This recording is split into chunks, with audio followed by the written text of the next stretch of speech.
good morning dear student. Welcome in online classes of Uttha International School.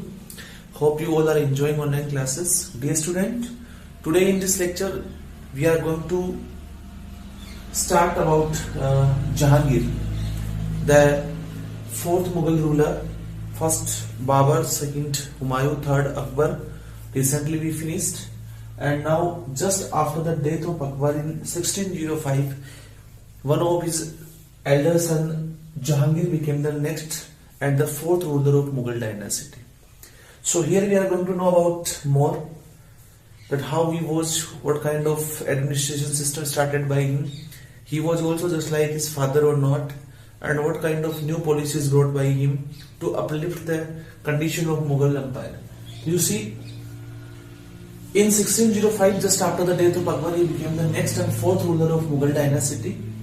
Salim Nuruddin was the fourth ruler of the Mughal empire, and he acquired the title of Jahangir. Now there is a meaning of the word Jahangir also. What? Conqueror of the world. Sansar ko jeetne wala. Jahan and Gir. Jahan, you know, the world, and Gir means conqueror who is going to defeat. So the meaning of the word Jahangir is what? Conqueror of the world. So he assumed this title. His mother was the Rajput princess of Amber, that you know well, Jodhabai, the daughter of Raja Bharmal of Amber. Like in the case study of Akbar, then you know that during his Rajput policy, the Akbar got married with the daughter of Amir Naresh, that was Jodhabai. So dear student, that Jahangir was the son of Jodhabai. She was the Rajput princess of the daughter of Raja Bharmal of Amber.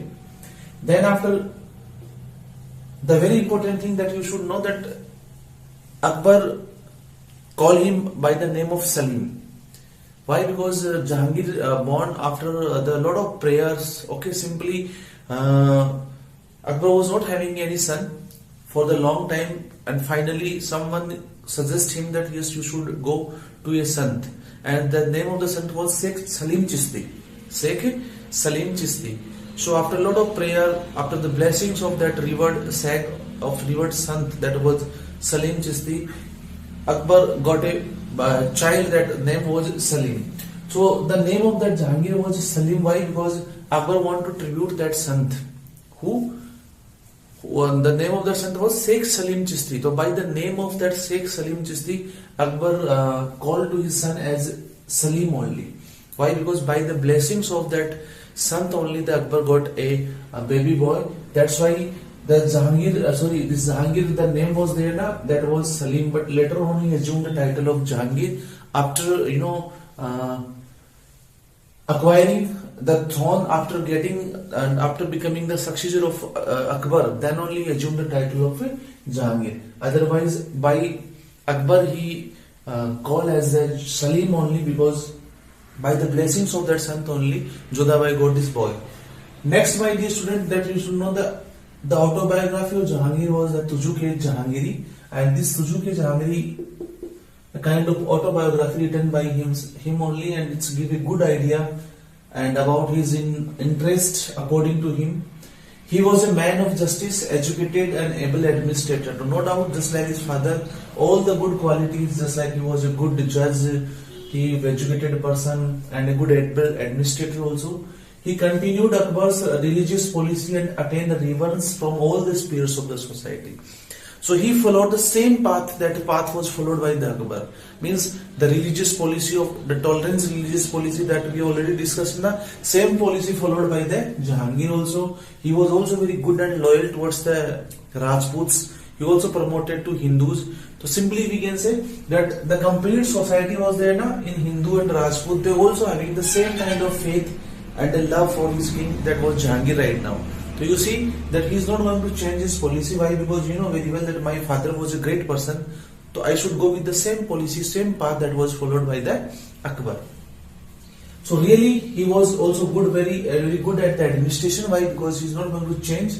He was following the same kind of method that was followed by his father. Next, my dear student, Jahangir got a large empire in heritage. We all know very well, because a very strong foundation of this empire was given by Akbar to him, and continued his expressionist policy further by crushing the rebellions. So now he also want to expand their own territory, their dynasty, and for this he was crushing the different rebellions and conquering the Mewar in Rajasthan. Mewar also became the part of Mughal Empire. Then Kangra in Himachal Pradesh, this area also he annexed in his empire. Then Ahmednagar fort of Deccan, now he also going to defeat this, and this area also became the part of Mughal Empire. Then he lost the Kandhar to Persian ruler Shah Abbas in 1622. This was a kind of loss to him, that now the Persian, that Kandhar was there, that was lost by him. Now this Kandhar was under the control of Shah Abbas, a Persian ruler. In 1622 he lost this place, and now this place was in the control of Shah Abbas Khan. His own son Khurram, later on this Khurram going to become the next successor and will known as Shahjahan.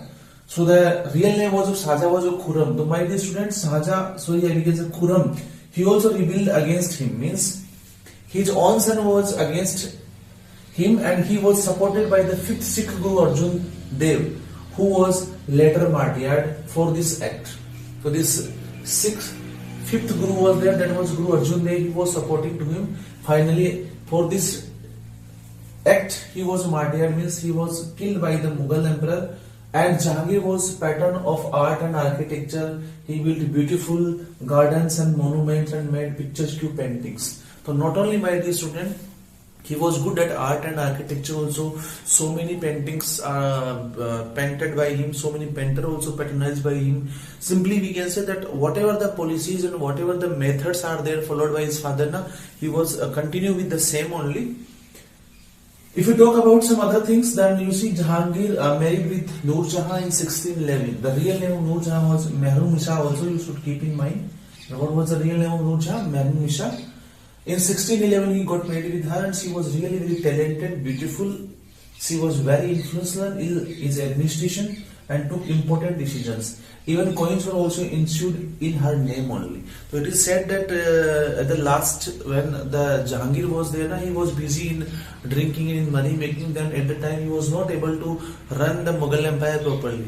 So in the absence of Jahangir, that he was not in that situation that he can run. So the wife of Jahangir, means the Noor Jahan, she is going to handle the complete Mughal administration system. She appointed all his relatives, just like his father and brother, on higher post, as well as she issued the coins also by her name. So it shows that she was really very talented, and she was having the quality to handle the empire also. Finally, during Jahangir's reign, European traders commenced their trade with India also. They were the Portuguese, the Dutch, and the British. See, my dear student, in next class in 8th standard, you will know about these all different companies, that how they rule in India, and finally how the Britishers are going to rule over India. Simply, we can say that these all the companies are there, they came in India for the purpose of trade. But in 1615, the British East India Company under Sir Thomas Roe, who was the ambassador at the time, who got the royal farman, means a kind of permission from Jahangir to seek the trade concession and to set the trading factories here in India at Surat. So Jahangir has given the permission to Sir Thomas Roe that yes, you can establish your factory here and you can do the trade. You can do the trade with India and you can establish your factories. You can start your production here. If, my dear student, Jahangir is not going to give the permission to Sir Thomas Roe, then our India is not going to being a kind of slave of that Britishers. They are not going to rule over us. But because of this ruler, because of Jahangir only, that we people suffered more than 200 years under the control of Britishers. Why? Because he has given the permission to Britishers in 1615 that yes, you can set the trade relationship with us, you can start your business here. Why? Because he is not going to think in future that in future they are going to occupy the complete territory. He has given the permission for this, that yes, if they are going to start the business, then definitely we can get the good revenue. But later on, what happened? After the decline of Mughal Empire, the Britishers, they start establishing their factory in almost all the areas of our country, and then after the complete area was under their control, just like a small company which came here for the trade, but later on going to rule over our country. But why? Because of this man, that this Jahangir has given the permission to do the trade and to establish their factories in Surat as well as in other places of his empire. Finally, my dear student, in 1622 Common Era, his health declined and he died in 1627, just after the death of Jahangir. His next son, Khurram, we can say Shahjahan, he assumed the title of Shahjahan. Same means, my dear student, the conqueror of the world. He is also going to be became the next ruler after the death of Jahangir. About Shahjahan, we are going to know more about him in our upcoming lecture. So this is all regarding the Jahangir, the fourth ruler of Mughal dynasty. I hope you understood that how he became the king, what kind of policies. The name of the autobiography was Suzuki Jahangiri, okay, which is giving us the information about his complete life and his administration system. Then after he married with Nur Jahan, means Mehrun Misha real name, and Jahangir's reason how the traders came in India and how he given the permission to Britishers to do their business here. The real name of Jahangir was Salim Baba, Sekhu Baba. These were the names especially used by Akbar to call him. Why? Because by the blessings of a son that was Sheikh Salim Chishti, he got this boy child. So this is all regarding the Jahangir. I hope you understood. Even any doubt is there, feel free, you can discuss with me. Thank you. Have a nice day.